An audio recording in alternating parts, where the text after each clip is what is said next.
12 men representing 12 tribes of Israel. And the heart of the covenant represents the righteousness of God, the laws of God. And literally is God himself. So you could not use any and everybody to touch the heart. So we're going across Jordan. The heart slipped. One man who was not anointed to touch it, and he died. When the surface of the heart touches the water of Jordan, it divided. The children of Israel were able to go over to the promised land. Now Paul preaches, even back in Jamaica, he said they're doing the same thing.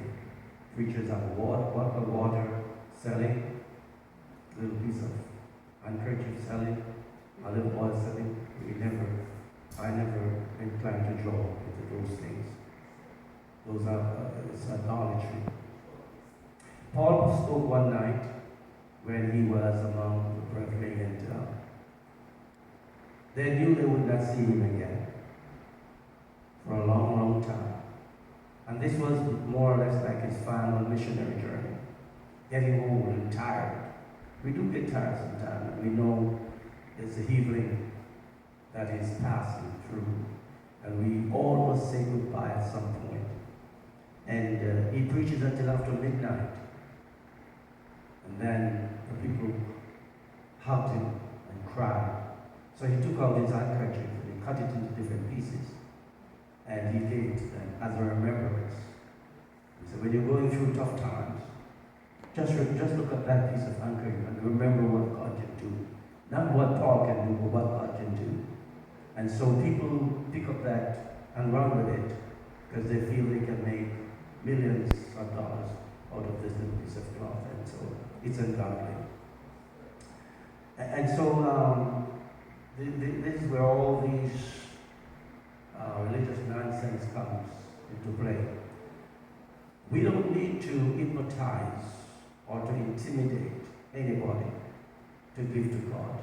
If you are a child of God, you ought to know, you should know that we just don't go down to a building and speak in tongues and a real estate office give you a building. It might work, but it's not something that we can depend on.